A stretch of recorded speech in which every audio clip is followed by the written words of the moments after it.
Uma seguidora fez um comentário numa postagem que eu coloquei hoje de manhã, fazendo a seguinte pergunta: e autista gosta de comemorar o aniversário?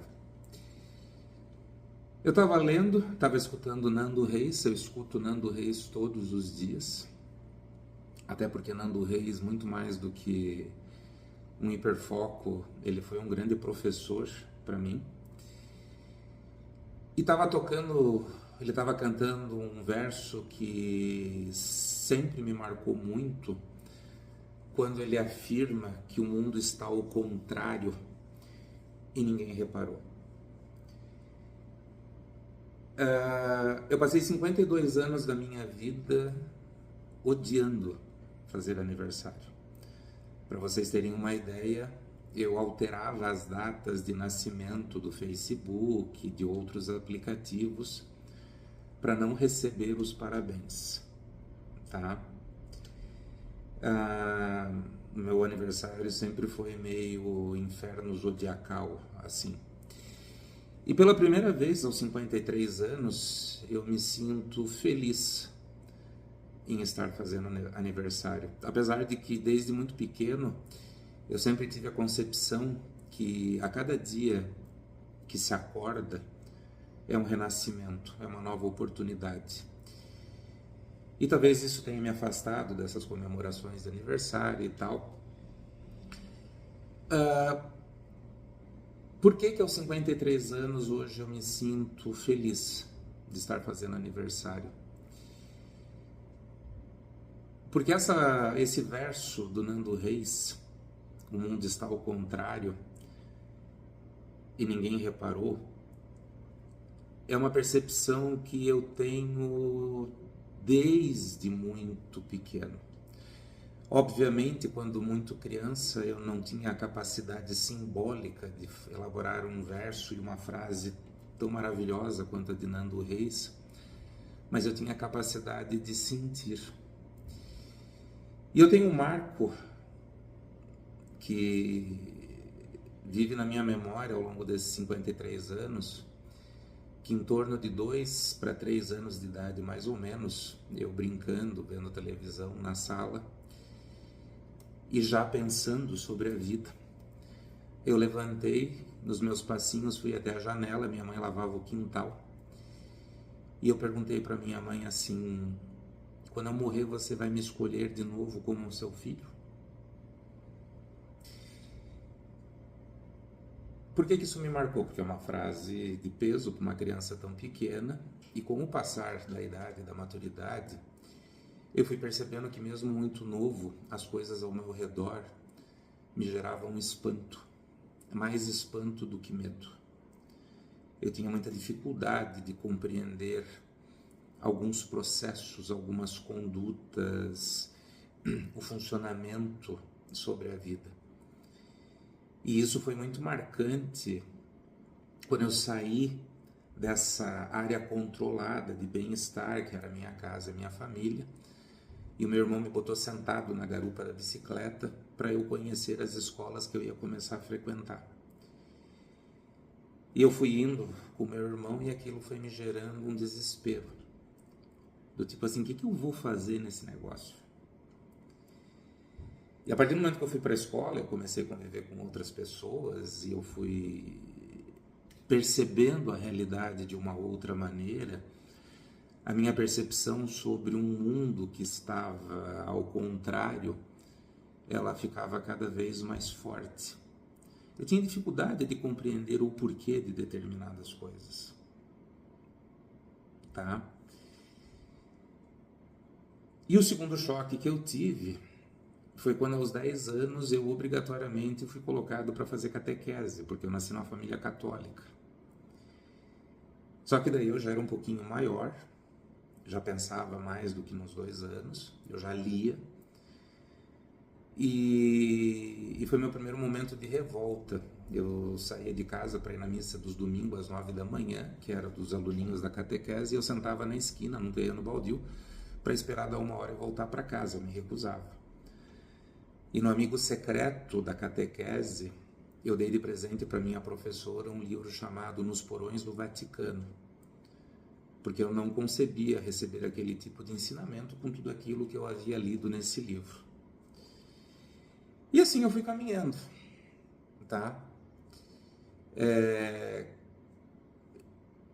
Aos 6 anos de idade, eu tive a minha primeira doença autoimune.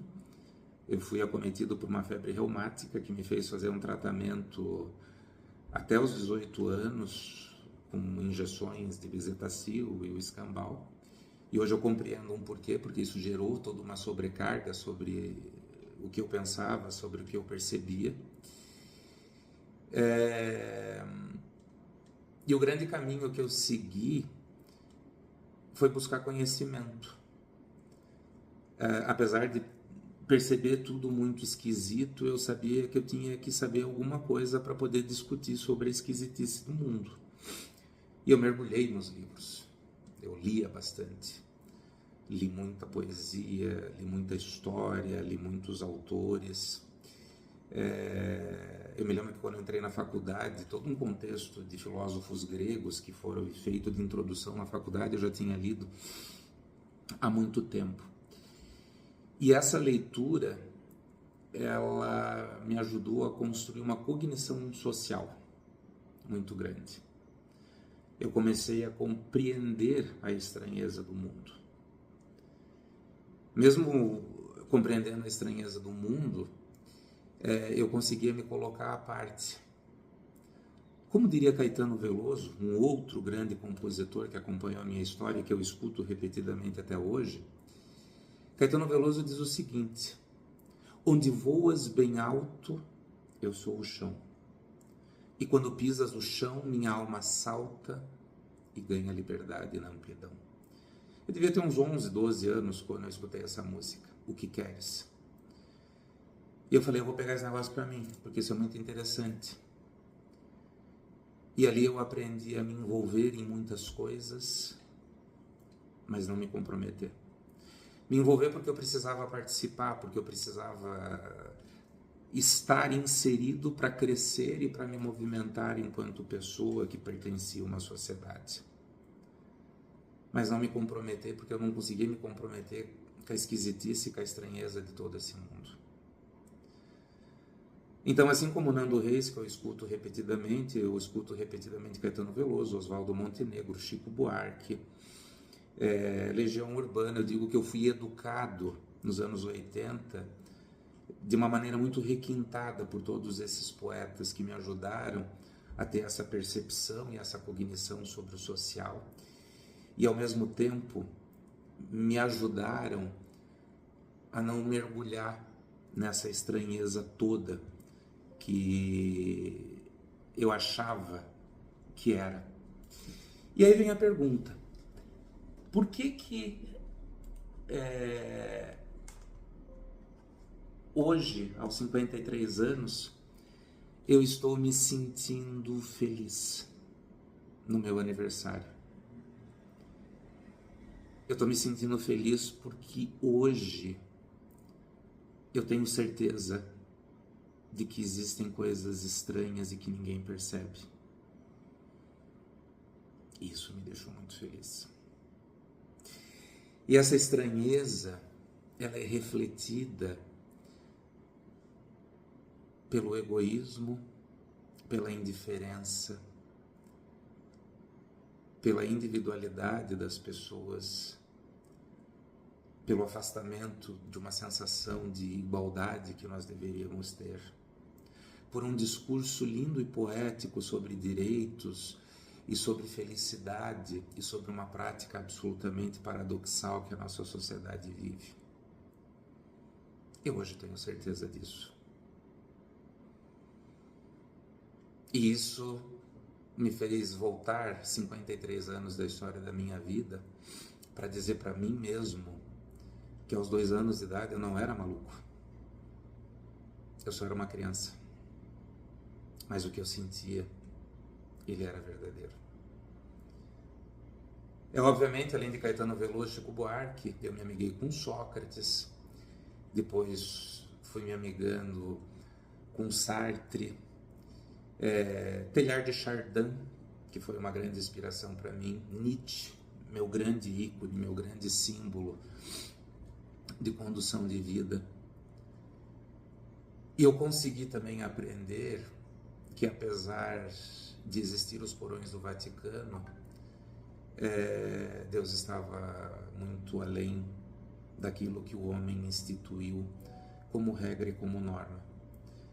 E eu consegui seguir.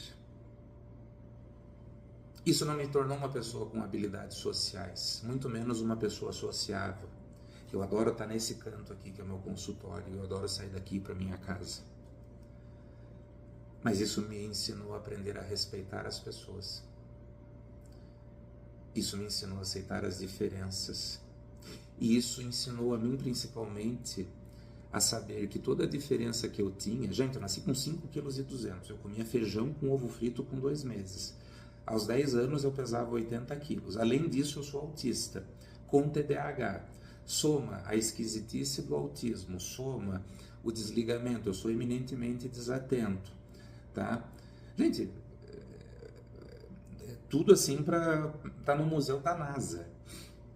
Mas eu aprendi com tudo isso que a minha diferença não me torna melhor do que ninguém, mas muito menos não me torna pior do que ninguém. Como diria Raul Seixas, eu aprendi que eu sou um maluco beleza, e sou. E isso fez muito bem para mim. Só que hoje eu brindo sabendo que tem alguma coisa estranha e que ninguém percebe. E a minha grande caminhada, a minha grande luta, e eu dei os parabéns para vocês e o agradecimento para vocês hoje de manhã, porque vocês tornaram a minha vida melhor, é porque eu transformei essa ameaça numa oportunidade.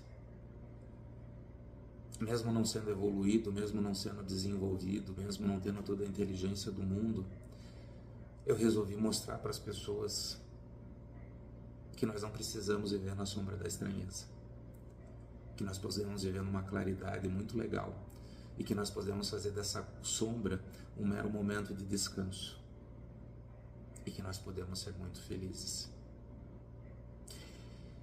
E esse vídeo aqui eu estou gravando com essa camisa que eu ganhei de uma filha. Eu tenho uma filha do meu coração, chamada Rafaela, que é uma filha de alma, que é uma filha de santo, que eu ensino e que eu trabalho ajudando, e que ela me ensina e que ela me faz crescer muito. Eu encontrei na Rafaela uma pessoa que também percebe que o mundo é estranho. Mas ela sabe que ela é uma maluca beleza. E eu fui somando essas diferenças e isso foi muito legal. Qual é a moral da história? A moral da história, dentro de tudo que eu escuto aqui de vocês e que vocês escutam de mim, é o seguinte: parem de se destruírem achando que vocês são diferentes e que vocês são menos do que aqueles que apontam para vocês as supostas desqualificações que vocês creem que vocês têm. Gente, vocês são foda pra caralho. Mas os únicos que vão poder acreditar nisso são vocês. E tudo aquilo que vocês têm para conquistar vai vir da força de vocês. Eu tento ensinar isso para vocês todo santo dia. E eu tenho certeza que vocês vão conseguir.